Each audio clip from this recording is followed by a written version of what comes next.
Good morning, ladies and gentlemen.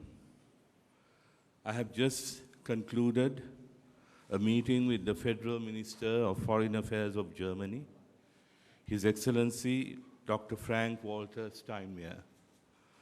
This is Mr. Steinmeier's first visit to Sri Lanka, and we are indeed honored and happy to welcome this distinguished minister to our country. I also hope that this visit will allow me to reciprocate the warm and cordial hospitality extended to me when I visited Berlin a few months in May. This morning, we continued the dialogue that began then during that visit. We have agreed to vigorously build on our multifaceted bilateral relationship.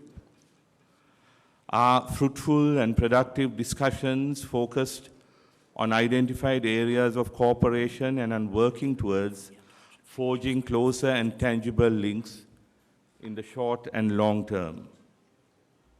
A bilateral official visit to Sri Lanka by a German foreign minister takes place after nearly 11 years. Your visit, Minister, is a reflection of the close relations and goodwill that now exists between our two countries. Minister Steinmeier, you have come to Sri Lanka at an exciting time in our country's history. The presidential election in January and the 19th Amendment to the Constitution that followed soon after restored democracy and paved the way for good governance.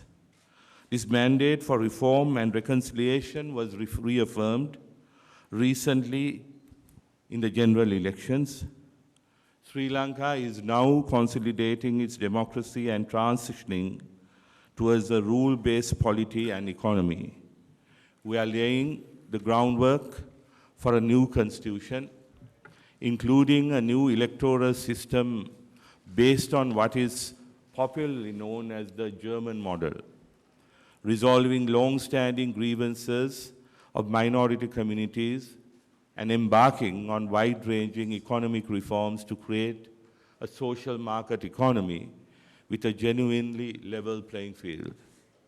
The Federal Republic of Germany is a very important partner for Sri Lanka, and our relationship has stood the test of time. Based on our shared values, we have discussed steps been taken by the government of President Maithripala Sirisena and Prime Minister Ranil Wickremesinghe to promote reconciliation and to strengthen the accountability process as part of our government's overall objective of ensuring good governance, respect for human rights, and strengthening our domestic initiatives. There are several areas in which Germany has agreed to assist us in building local capacity and sharing experiences. I would particularly like to highlight their contribution towards vocational training and skills development. The German Technical Training Institute in Kilinochchi, which the Minister hopes to visit this afternoon, will be a tremendous boon to the youth of the North and Eastern provinces.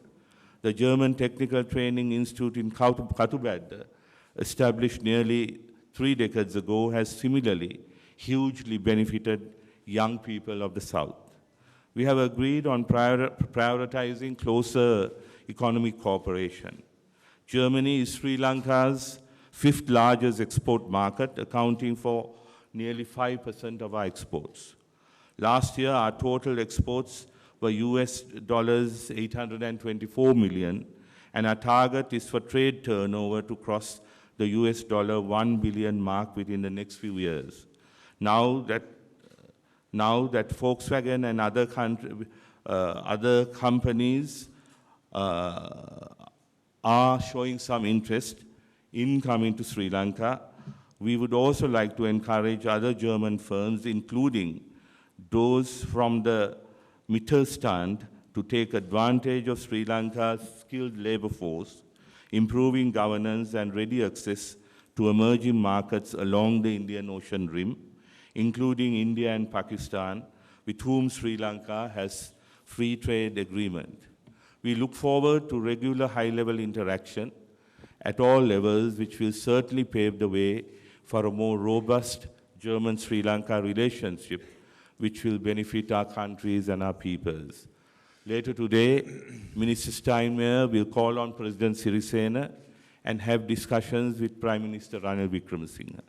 I believe these discussions will provide an opportunity for both sides to understand our priorities and to find ways of taking our close and friendly relation to greater heights. I wish Minister Steinmeier and his delegation a very pleasant stay in Sri Lanka, and we would like to see more of him in the coming months and years ahead. Thank you.